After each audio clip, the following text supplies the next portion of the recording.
got another repeat team here. This is the team that I used for the Lola Raichu episode.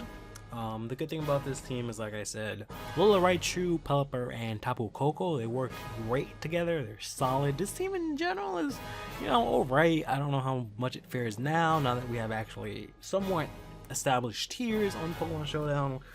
This is, this stuff is kind of old. This was kind of sort of still when everything was under the, everything was either just Pokebank or just, normal Lola stuff or Sun and Moon stuff. But Pelipper did a pretty good job in this episode, which was convenient, so I ended up making this the Pelipper episode. The last two have been kind of like hit or miss. I don't know what it is. Like, I recorded, or not so much I recorded it, I downloaded the replays, and then after, I'll name it like, okay, so this is this episode, and this is that episode. And then now it's kind of been like, well, why the fuck did I do that those times? But anyways, none of that really matters. We got a pretty interesting team here. On my opponent's side, he has the Salazzle, the Toucanon, the Ditto, the Alola Ninetales, the, what is this thing called again? Oh, shit. The Delmise, and the Galosapod. I'm figuring he's going to start off with the Galosapods, and that's pretty much what everyone starts off with, since you can go in with first impression, do a bunch of damage, then later on get hit, use the bulk, get, go away because of the emergency exit, etc. Do a bunch of shenanigans.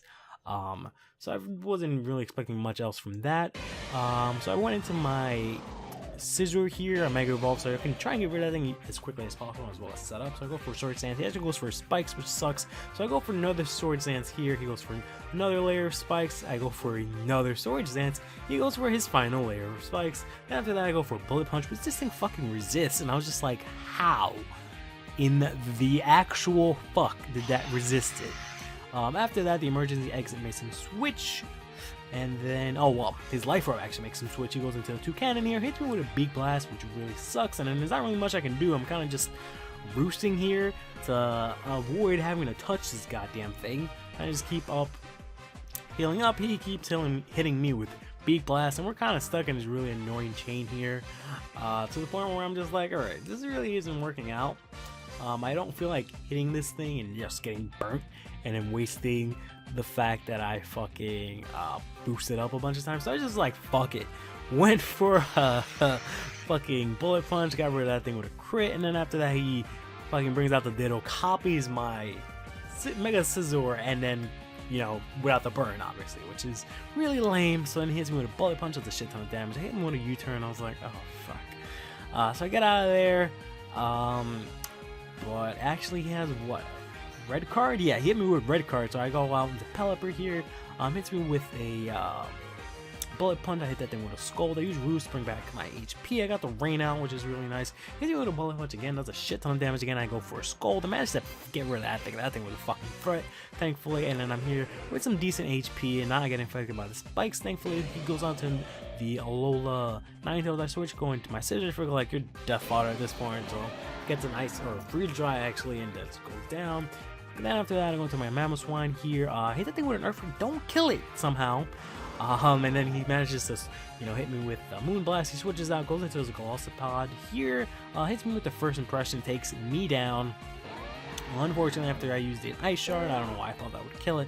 So after that, I go back into my Pelipper here. He goes for an Aqua Jet, doesn't do too much damage.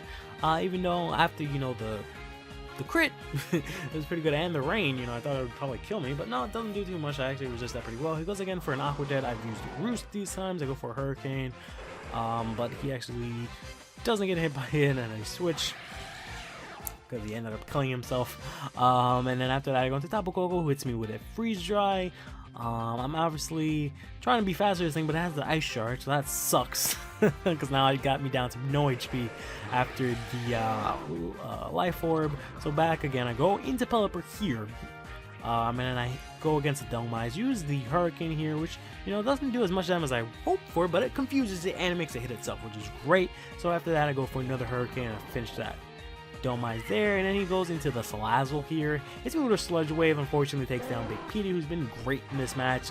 I go into Broomhilda here just because, like, I didn't think Alola Raichu would be too great against this matchup, and I just hit this thing with a Dark Pulse. It throws a Sludge Wave at me, which does a good amount of damage twice, but then I just go for a Draco Meteor and just finish that thing off.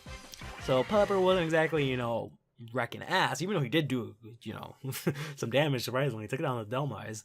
But he was just really a good switch, and he was just really good at just taking hits and just, you know, being a safe switch. I really like Pokemon that allow me to just safely switch into them, and then, you know, make my opponent kind of reconsider their moves, and then, you know, allows me to regroup. Not so much switching into, like, this mega threat, because that's a little bit of a different sort of scenario. But nonetheless, stay fresh. He moves onward without pause until the day he completes his great quest.